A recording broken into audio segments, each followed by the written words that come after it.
per ordenar tota aquesta actualitat. Continuem el dia, continuem amb Marc Ferragut, Hugo Sáenz i Pau Montserrat, són els tertulians que tenim avui. Amb ells parlarem, per exemple, del decret de català que preparava el govern i encara està un poquet a l'aire. Serà després de l'entrevista perquè ja tenim aquí a Manuel Porras, que és el director general de Política Industrial. Bon dia, benvingut. Bon dia, gràcies per estar aquí. Gràcies a vostè per venir. Ahir presentàveu aquest pla a Menorca, després ahir amb els agents socials. Recordem, el termini és 2018 a 2025, l'objectiu millorar la qualificació professional tècnica empresarial a través de la formació permanent i el pressupost 105 milions d'euros per aquest any. Però com s'impulsarà la indústria al marge de la formació? Hi haurà ajudes directes i, sobretot, com decideix el govern o com se decideix quins seran els sectors prioritaris, aquells que cal protegir, defensar o impulsar? Bé, el primer de tot... Moltes preguntes, però anem a pams. Comencem per la primera, no? Per la primera, a part de la formació, també hi ha una aposta molt decidida per la modernització i per la digitalització. Les dues variables fonamentals per si volem lograr l'augment de productivitat en una indústria són formació i innovació. Per tant, aquestes són les dues línies fonamentals del pla i les dues més dotades. La segona pregunta crec que en principi m'has comentat que en principi seran una part amb ajudes, amb convocatòries, també amb programes de sensibilització. I la tercera que m'has comentat, quins són els sectors... Sí, els que s'estableixen com a prioritaris, aquells que en aquests moments per la conjuntura cal protegir més i també aquells que cal impulsar perquè veus un nínxol econòmic allà. Bé, això és fruit d'un diagnòstic que hem fet, d'una anàlisi de tot el sector secundari balear, analitzant les seves variables, els nivells de productivitat, els nivells de facturació i doncs, els sectors que han detectat que són més estratègics pel govern, doncs són el nàutic, aeronàutic, moda, tot el que és calçat, bijuteria, tèxtil, l'agroalimentari, el sector hàbitat, mobles, rajoles, etc., les indústries culturals i sobretot el sector tecnològic que ha de donar proveïdor d'aquests, el que diu habilitadors digitals, de tot aquest sistema de transformació digital necessari. I aquelles indústries que ara mateix no són estratègiques perquè, diguem, el temps li ha passat un poquet per damunt, que farà el govern? Tenim l'exemple de l'embotelladora de Pepsi, però molt més, de fàbriques i plantes que han tancat en els darrers anys. Bé, en principi dic que tota la indústria balear està inclosa en aquest pla. Evidentment, nosaltres apostem pels sectors estratègics. Pensar que amb aquests sectors estratègics gairebé es recull el 90% de la indústria manufacturera balear. Tot i així, evidentment, en cap moment deixem fora altres indústries que puguin estar dintre del sector secundari. Les convocatòries entraran tota la indústria manufacturera. En quant a les indústries que tinguin, o diguéssim les empreses que tinguin algun problema, també s'ha de dir que en aquest tema la reforma laboral ens marca molt el terreny de joc. Nosaltres ens hem d'emparar en el nostre paper de mediar.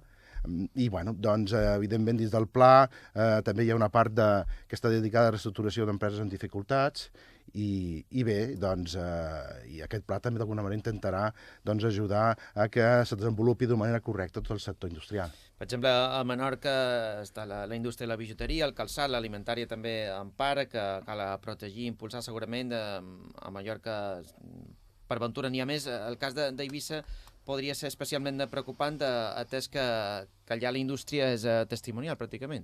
Com se farà, per exemple? Supos que ara també, dins d'aquest pla, hi haurà estudis i també accions específiques per cada una de les illes. Bé, està clar que si haguéssim Menorca és la illa més diversificada econòmicament de l'arxipèlag i on la indústria té més importància, però a Eivissa hi ha molta feina a fer, i sobretot en sectors molt importants com són l'agroalimentari i el sector moda i el sector nàutic. Hem d'impulsar i de posar el que és la llavor a Eivissa perquè d'alguna manera se desenvolupi més activitats industrials al marc d'aquests tres sectors. Mare, Hugo, Pau, endavant. Pau, què penses tu? Sí, jo crec que ja ha tocat una cla negra perquè jo vaig tenir que patir la inoperància, la incapacitat, la falta de recursos o la falta d'idees d'un govern que també era suposadament del Pacte de Progrés, el segon, en Catissa. Supos que xerrant de bisuteria i bisuteria Maó, un dels emblemes que hi havia és Catissa, Carretero i Timonera S.A. i Catissa en si. Jo vaig estar a la gestió econòmica perquè mon pare en el Celsia, Antoni Montserrat i Moll, no va poder seguir. Estem fent un trasllat a una nova fàbrica que ja està instal·lada.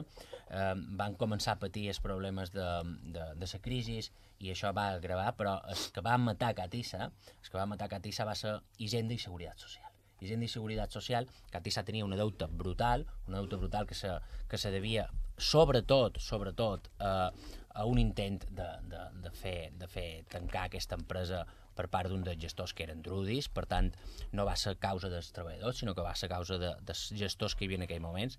Aquest deute només lo renegociaven a 4 anys, i era impossible de pagar. Jo vaig tractar des del president del govern en aquell moment, en Xis Contic, la presidenta del Consell, passant per tots els directors generals habidos i por haver, i el meu resum, i a més això va sortir en premsa, el meu resum és que la van deixar morir, és a dir, perquè al final nosaltres, jo estic a la part de la direcció, però bàsicament jo el que intentava és reflotar-la perquè hi hagués una fàbrica nova, una fàbrica puntera, una fàbrica amb una història i una capacitat de disseny brutal, que gestionaven els propis treballadors. I la van deixar morir. Jo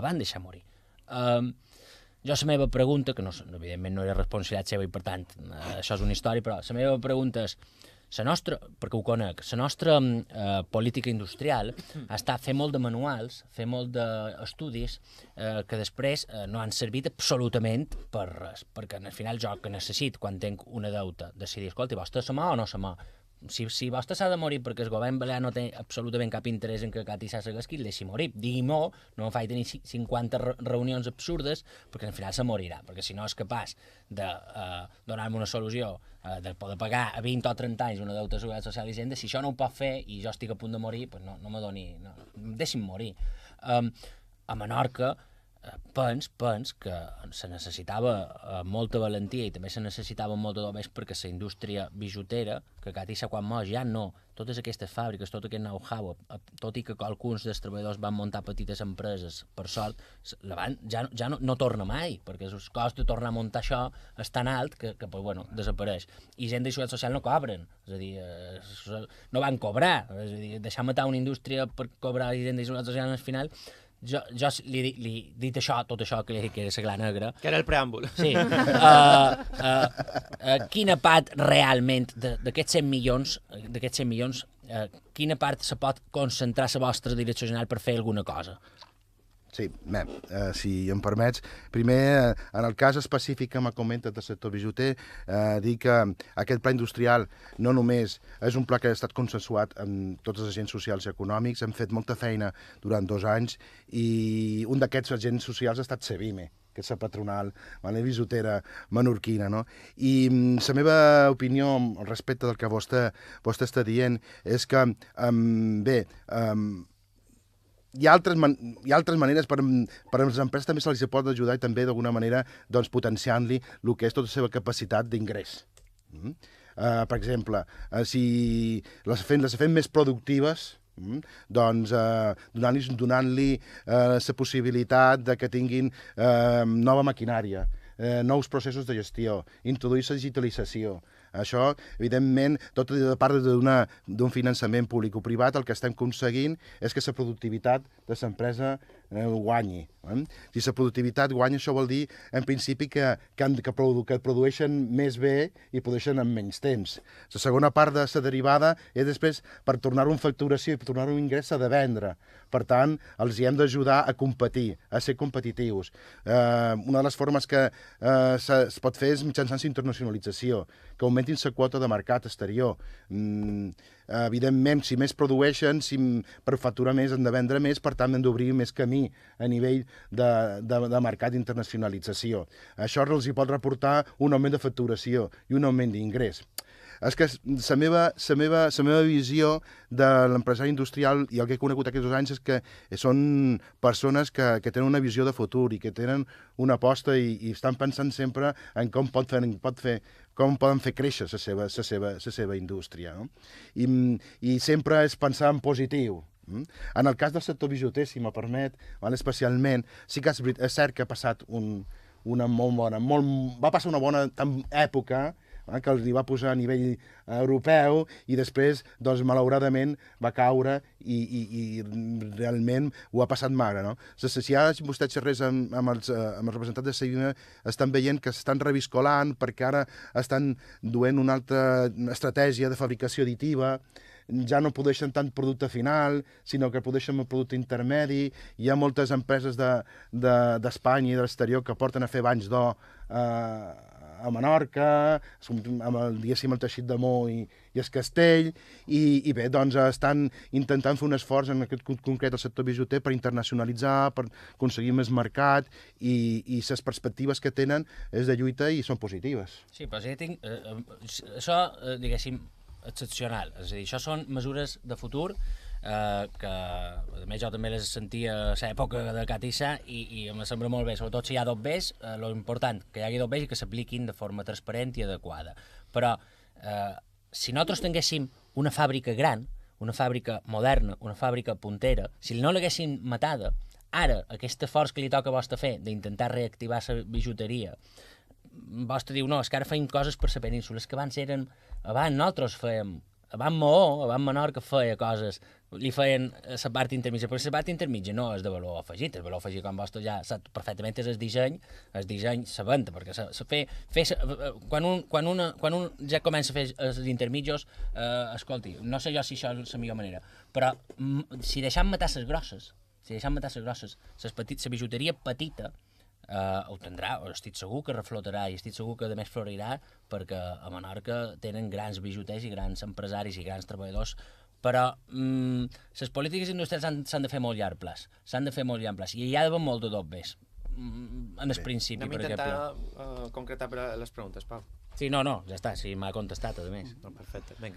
Sí, Hugo. ¿cómo prevé este plan de industria abordar la desventaja competitiva que supone producir en una isla? Es decir, los costes elevados de la insularidad y cómo ha afectado esta insularidad en los últimos años, décadas, a la pérdida de tejido industrial en Baleares. A ver, es innegable que el coste del transporte es una variable que es acuciante, ¿no? Dentro del plan industrial, evidentemente, no es el marco adecuado para hacer un desarrollo de ese tipo, ¿no? Ese marco estaría más, evidentemente, y así está puesto en el plan industrial, que evidentemente el régimen de las Islas Baleares es un punto fundamental dentro que es el desarrollo industrial. Nosotros, esa batalla no es una batalla que se juegue en las Islas Baleares, es una batalla que se juega en Madrid, y por tanto yo creo que tanto las administraciones como el sector privado tenemos que hacer una presión muy grande dentro de lo que es el estamento de administración estatal, ¿no? Por tanto, el plan industrial no entra en ese punto porque evidentemente para eso tenemos el régimen económico de las Islas Baleares, ¿no? Una pequeña cosa que sí que aporta es probablemente en esta línea de estrategias, porque al fin y al cabo el plan industrial es un plan estratégico, es la posibilidad de la creación de plataformas de compra unificadas, intentar... Para ahorrar costes. Para ahorrar costes, ¿no? En principio, pero bueno, ese tema del transporte queda en manos de... Es que es complicado porque el plan de industria puede haber alguien que piense que nace ya herido. Bien, la cuestión es que yo creo que, a ver, siempre nos enfocamos y creo que es lógico y está bien, ¿no? Un poco en los aspectos de las debilidades del sistema industrial balear, ¿no? Pero yo lo veo desde el punto de vista de cuáles son las posibles fortalezas. Si hacemos un DAFO, ¿no? Pues hay que analizar las cuatro variables y siempre nos quedamos con el punto débil, ¿no? Y en principio aquí hay un conocimiento industrial muy grande, el know-how que tenemos es muy grande, y por tanto los empresarios están dispuestos, ¿vale?, a apostar, ¿vale?, por arriesgarse. También hay que decir que tenemos una mano de obra una formación, un capital humano que tenemos que trabajar, eso sí que lo tenemos que mejorar. Por tanto, si somos capaces de mejorar la titulación de FP, la cualificación, la formación en general desde el capital humano, ahí tenemos también una fortaleza muy, muy grande, ¿no? Y sobre todo, ya le digo, innovación, formación, internacionalización, financiación. Esta línea incorpora una línea de financiación que va a salir en breve desde IVA, la Consellería de Hacienda, en breve para actuaciones dentro del plan industrial, porque no se entiende de alguna manera, están bien las estrategias, pero tienen que ser acompañadas de recursos y ahí hay que poner financiación. Son las estrategias claves para aumentar el desarrollo. La cuestión es plantear, ¿queremos incorporar una mejora del proceso productivo, queremos una mejora del tejido económico, del sistema económico, una diversificación? Tenemos que apostar por estas políticas. Y creo que el Gobierno con este plan ha quedado un buen ejemplo de que apuesta por esa diversificación y por la mejora o el cambio de ese modelo productivo.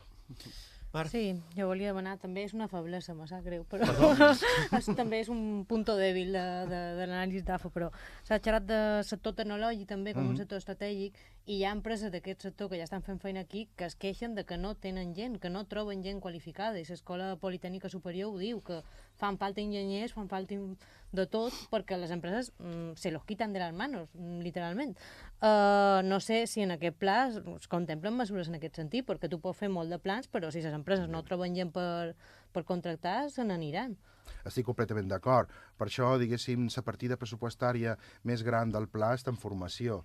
I vostè ha dit el sector tecnològic, però també hi ha el sector nàutic i en general hi ha diguéssim, haurem d'invertir molt en formació professional en aquest país perquè se converteixi en una variable estratègica. Ja han començat a fer-ho, tant en la formació dual, que han començat en el 2017, ha tingut molt d'èxit, sobretot per les mateixes empreses.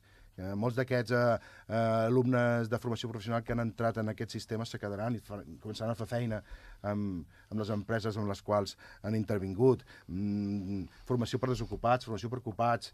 I jo crec també que és important aquí, i d'això també, que també és necessari formació pels empresaris.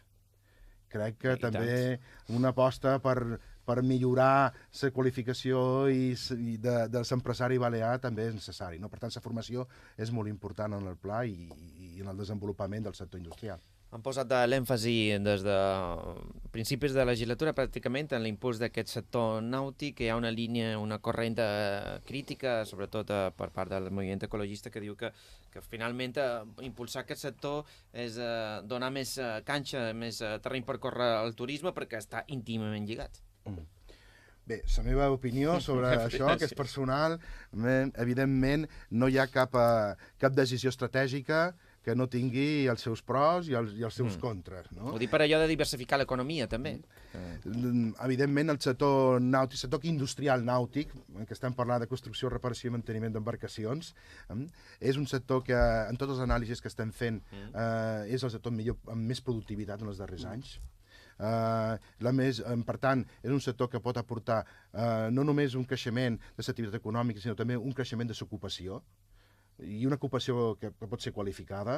Per tant, té uns impactes directes i indirectes a mig termini i a llarg termini que poden ser positius.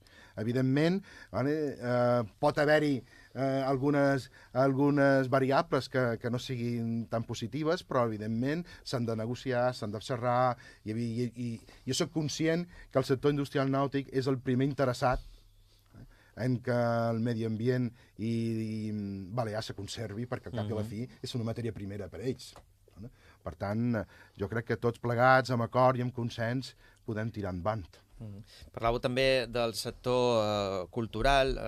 De vegades costa també desvincular-ho del turisme, perquè moltes vegades sembla que les administracions, quan pensen en cultura, per exemple, en rodatges de cinema o de televisió i també d'altres àmbits, estan pensant en com atreure, com això se pot convertir precisament en un altre reclam turístic. És possible també deslligar, és possible pensar que tenir una televisió pública, per exemple, crea indústria i crea llocs de feina i crea riquesa?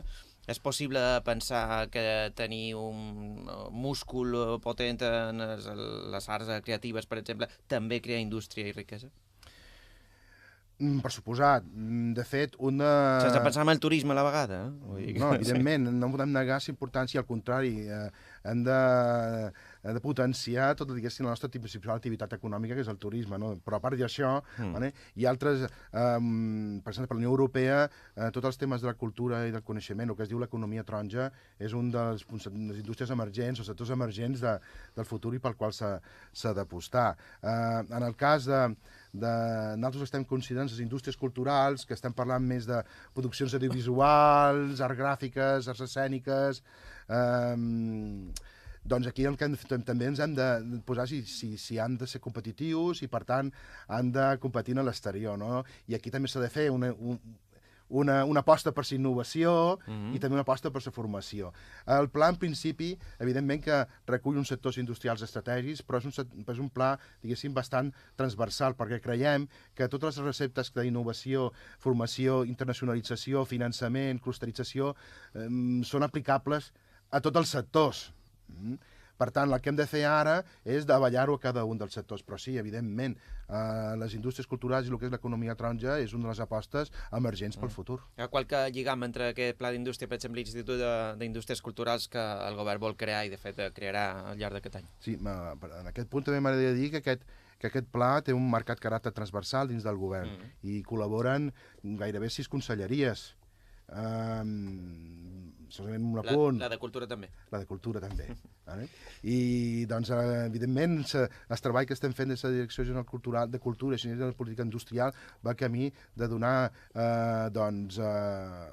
pes, ressò a aquest Institut d'Empreses Culturals o d'Indústries Culturals i aquí la nostra conselleria estarà disposada a participar en aquest pla de cultura i donar-los la possibilitat que accedeixin a les mateixes ajudes i convocatòries que a part de les altres indústries. Pau, més preguntes?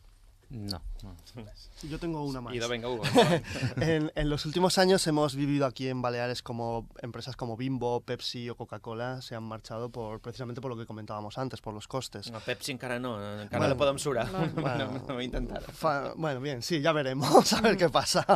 ¿Cree usted que este plan de industria servirá para frenar esta marcha de empresas? A ver, dos cosas, ¿vale? Lo primero, evidentemente, como aquí ha comentado el señor Gallego, todavía no hay ni un ERE en Pepsi, ¿no? Vamos a darle las cosas tiempo al tiempo y ahora nosotros, nuestro marco de juego no es muy limitado, pero nosotros tenemos de mediar y de intentar que haya un acuerdo que sea lo más positivo para las partes. En lo segundo, ¿vale? que usted comenta, a ver, dos cosas. Lo primero es, yo creo que en todos los consejos de administración de cualquier empresa, el entorno es una de las variables importantes a analizar al realizar una estrategia, ¿no? Evidentemente, este plan de industria forma parte de ese entorno, por tanto, formará parte, y los recursos que ligados al plan de industria han de formar parte de esas variables estratégicas que se analicen en los consejos de administración. Por tanto, los planes de inversión pues incluirán estas variables. Entonces, pues, yo creo que por ese lado será positivo. También comentar que dentro del plan también hay una línea en cuanto a captación de inversión exterior. Intentar analizar cuáles son las cadenas de valor, los posibles o nichos que haya en las cadenas de valor para ser atractivos a cualquier inversión. Digo exterior porque, aparte de extranjera, también puede ser peninsular, ¿no? Antes de captar exterior, ¿no sería mejor intentar retener el que ya tenemos? Por supuesto, nadie ha dicho que no se puede hacer las dos cosas, creo yo. Y se pueden hacer las dos cosas bien. Exacto. Manuel Porras, director general de Política Industrial, moltíssimes gràcies per estar aquí i explicar tots aquests detalls d'aquest pla que comença a marxar, comença a caminar i esperem que, evidentment, arribi a bon port i deixi la seva petjada. Moltes gràcies. A vostès per convidar-me, moltes gràcies. Vinga, 10:20.